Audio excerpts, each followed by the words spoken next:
Hai, saya Fatur Rainaldi, dan ini adalah kisah hari kedua solo ride saya dari Jakarta ke Surabaya.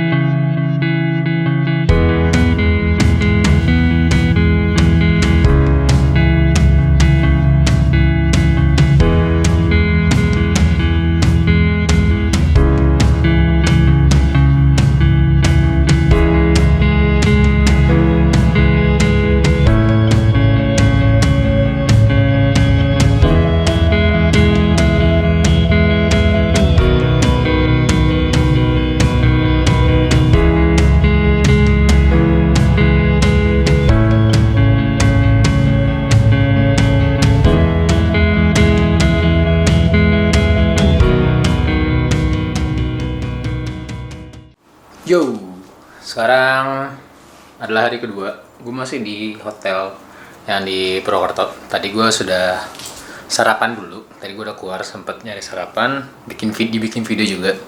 Gue iseng bikin video food vlog. Kalian tonton videonya aja. Ada di deskripsi. Di atas di suggest.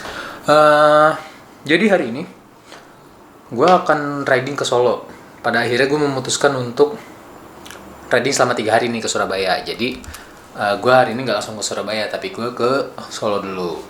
Sebelum ke Solo pun nanti gue akan ke Dieng terlebih dahulu. Jadi sebelum Solo gue akan ke Dieng, ke Wonosobo dulu, lalu turun membelah apa ya? Gue lupa, pokoknya membelah gunung apa gue lupa. Lalu nanti akan tiba di Solo. Lalu gue akan bermalam di Solo. Kira-kira sampai Solo mungkin sore kali, kayak kemarin jam 5 lah paling nggak nyampe Solo kalau nggak ada halangan. Ntar ke Dieng gue juga sebenarnya masih bingung sih mau kemana, jadi paling senemunya aja gue nemu tempat yang kiranya bagus akan gue samperin di Dieng gitu deh paling.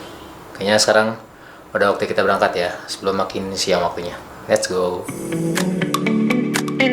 Sebelum memulai perjalanan di hari kedua ini, saya menyempatkan diri untuk sedikit berkeliling kota Purwokerto dan lalu mencoba makanan yang hanya ada di kota ini, yaitu sahun ayam.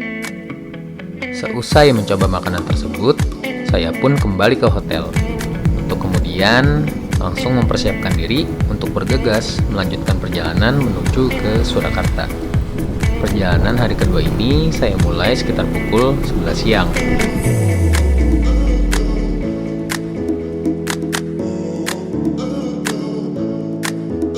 Saya melewati jalan Banyumas Purwokerto ke arah Sokaraja. Lalu saya berbelok ke jalan Teku Umar, menyusuri jalan tersebut sampai ke jalan Kalianja. Cuaca ketika saya memulai perjalanan ini cerah berawan. Saya pun melewati jembatan Linggamas. Sepanjang jalan ini, saya disuguhkan pemandangan sawah yang membentang sangat luas di kanan dan kiri jalan.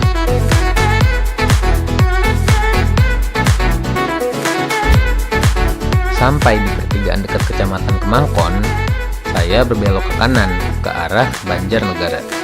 Namun, di perempatan selanjutnya, alih-alih berbelok ke kanan melewati Jalan Raya Kembangan, saya lebih memilih mengambil rute lurus melewati Jalan Raya Lengkong. Saya memilih rute ini karena menurut Google Maps, rute ini memiliki waktu tempuh yang lebih singkat.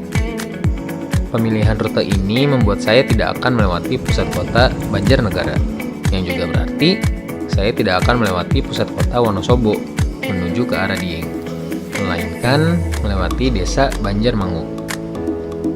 Rute ini bukanlah jalur utama menuju ke dataran tinggi Dieng, sehingga arus lalu lintas di rute yang saya pilih ini relatif lebih sepi dibandingkan jalur utama yang melewati kota Wonosobo. Meskipun begitu, jalur ini juga menawarkan pemandangan yang cukup baik dengan jalur berkelok-kelok yang menanjak.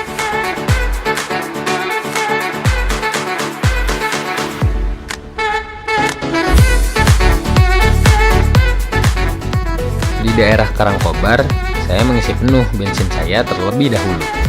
Mengingat jarak antara stasiun pengisian bahan bakar di wilayah ini yang cukup berjauhan antara satu pom bensin dengan pom bensin lainnya. Cuaca yang awalnya cerah ketika saya berangkat berubah menjadi awan kelabu tebal di sini. Tak butuh waktu lama, hujan pun mulai turun. Saya pun tetap memacu motor saya. Hujan yang turun, ditambah dataran yang cukup tinggi, membuat udara menjadi terasa sangat dingin. Anehnya, hujan sempat berhenti, berganti sinar matahari yang cukup cerah menyinari. Namun, hal itu tidak berlangsung lama. Awan gelap kembali menghalangi sinar matahari, dan air hujan pun kembali turun membasahi saya yang mulai kedinginan. Dari Jalan Raya Batur Selatan, saya berbelok ke kanan, ke Jalan Perincingan. Di sini, saya sempat berhenti sejenak.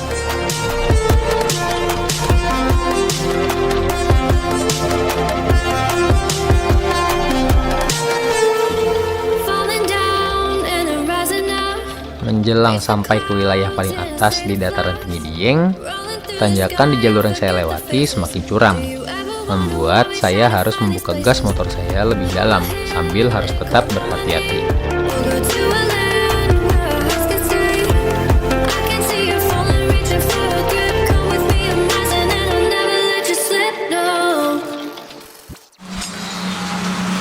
Yo, sekarang gue udah sampai di Dieng. Jam berapa sekarang? Sekarang jam 3 kurang. Tadi gue udah nyampe sini sekitar jam 2 lewat sebenarnya sih. Jam 2 lewat setengah 3 lah. Cuman tadi udah foto-foto juga di depan tulisan Dieng tuh seperti orang-orang pada umumnya. Cuman hujan turun dengan derasnya. Tadinya gue tuh mau ke Candi Arjuna sama Kawah Sikidang. Namun karena hujan dan takutnya terlalu sore, gue memilih kayaknya langsung di skip dulu. Mungkin di next gue kesini lagi, baru akan gue bikin video ke Kawah Sikidang dan Candi Arjuna.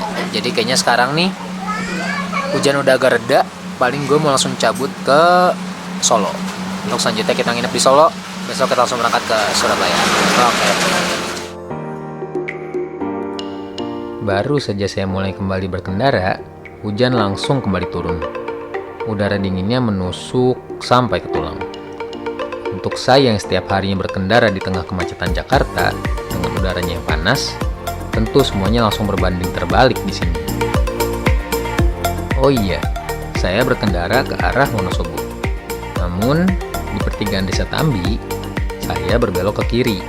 Jalan ini langsung mengarah ke Temanggung, sehingga saya tidak perlu melewati kota Wonosobo, yang jalur menuju ke Temanggungnya menjadi memutar.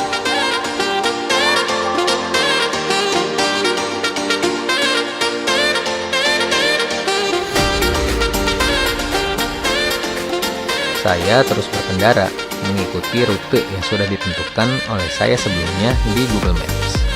Sebagai informasi, penting untuk kita mengecek terlebih dahulu rute yang akan kita lewati.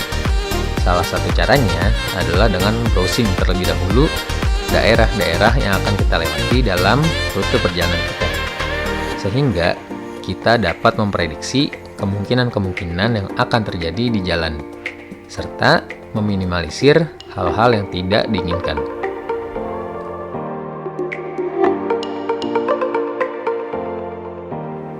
Waktu menunjukkan sekitar pukul 4:30 sore ketika saya mulai memasuki daerah Temanggung. Rencana saya untuk tiba di kota Surakarta sebelum matahari terbenam pun bisa dipastikan sudah gagal. Karena dari Temanggung ke kota Surakarta sendiri membutuhkan waktu perjalanan sekitar 2 jam lebih. Keterlambatan saya ini salah satunya disebabkan oleh hujan yang turun, yang membuat perjalanan saya sedikit banyak terhambat. Dari Jalan Raya Magelang Semarang, saya berbelok ke kanan ke Jalan Raya Grabag. Jalan ini merupakan jalur alternatif yang jalannya memotong di antara dua gunung, yaitu Gunung Telomoyo di sebelah kiri dan Gunung Merbabu di sebelah kanan jika kita berkendara dari arah Temanggung. Jalur ini didominasi oleh pepohonan di kanan kiri jalannya, atau mungkin tepatnya hutan, dengan diselingi beberapa pedesaan di sepanjang jalan.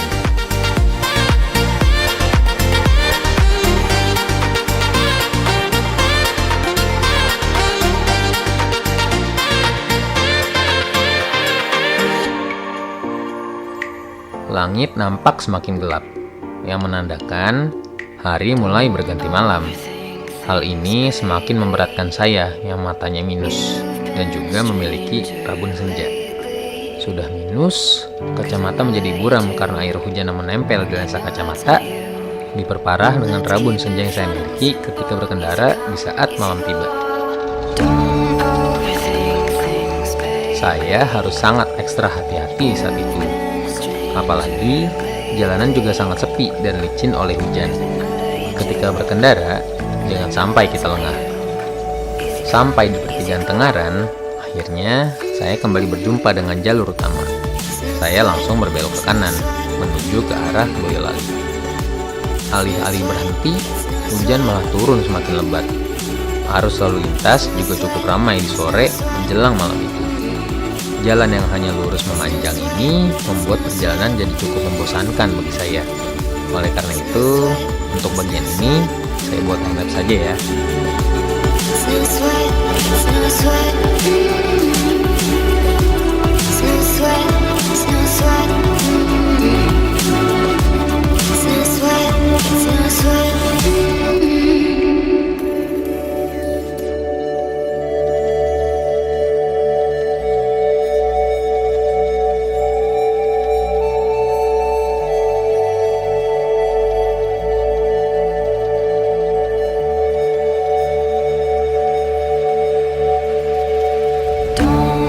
Lalu lintas pada saat itu cukup ramai.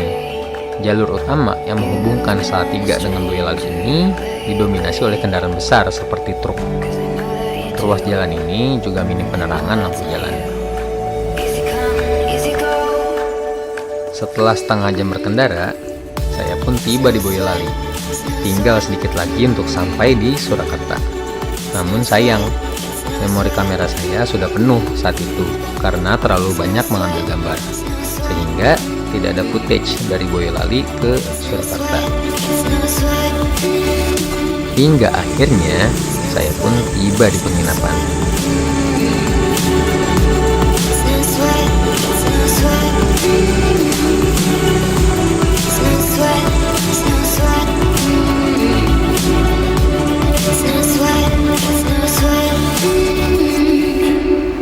Yo, oke, gue udah sampai di Solo.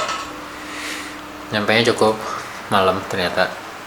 Perkiraan gue tuh kan selesai gue sampai sekitar jam 5 sore lah ya. Tapi ternyata gue sampai sini jam 7. Apa penyebabnya? Penyebabnya adalah karena tadi gue banyak berhenti di Dieng. Itu penyebab pertamanya, alasan utamanya. Alasan keduanya adalah hujan sepanjang jalan dari Dieng sampai ke sini. Tadi sempat berhenti sebentar sih di mana ya, gue lupa. Di Temanggung tuh sempat berhenti sebentar. Terus sama gue lupa daerah sebelum sini nama daerahnya apa, Boyolali kalau salah. Di Boyolali sempat berhenti juga, tapi sebentar banget. Sisanya hujan terus. Pas gue masuk Solo hujan lagi. Banyak lah. Intinya agak-agak bete sih sebenarnya gue sekarang nih, karena pertama itu kehujanan sepanjang jalan. Kedua adalah karena kehujanan gue jadi tidak bisa ngambil banyak angle selama perjalanan. Lalu memori kamera gue juga full, itu juga cukup membetekan tadi di sepanjang perjalanan. Apalagi ya, itu lah pokok semuanya lah. Dan sekarang yang paling bikin bete selanjutnya adalah ini, gue harus ngejemur semua barang-barang gue, dan itu cukup menyebalkan sih buat gue sih. Ya udahlah, biarkan lah ya.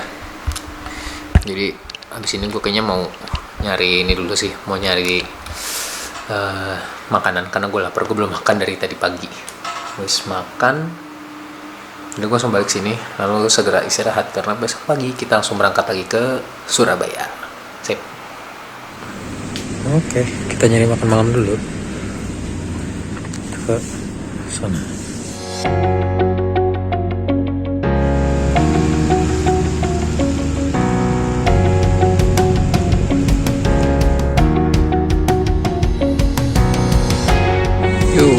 Ini gue lagi makan gudeg Bu Mari. Ini gue lupa tadi gue udah makan. Intinya gue lagi kesini ke gudeg Bu Mari di jalan apa ya, gue lupa. Ntar gue tulisin nama jalannya deh di bawah. Tempatnya bersih, enak.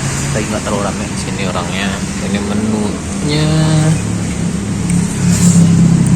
Gue suka sih gudeg Solo karena secara rasa dia nggak semanis gudeg Jogja. Nah, gue suka tipe-tipe gudeg kayak gini nih, ada pedes-pedesnya gitu sih. Ya udahlah, gue mau lanjut makan lagi. Habis makan gue mau sedikit nginter kota Solo dan lalu kembali ke hotel tidur. Pagi kita berangkat ke Surabaya. See you. Makan malam dengan gudeg menjadi penutup soloret saya di hari kedua dari Purwokerto menuju ke Surakarta atau Solo. Video selanjutnya akan menampilkan perjalanan soloret saya di hari ketiga, yaitu dari kota Surakarta atau Solo menuju ke tujuan akhir, yaitu kota Surabaya. Sampai berjumpa di video selanjutnya. Salam jelajah Indonesia.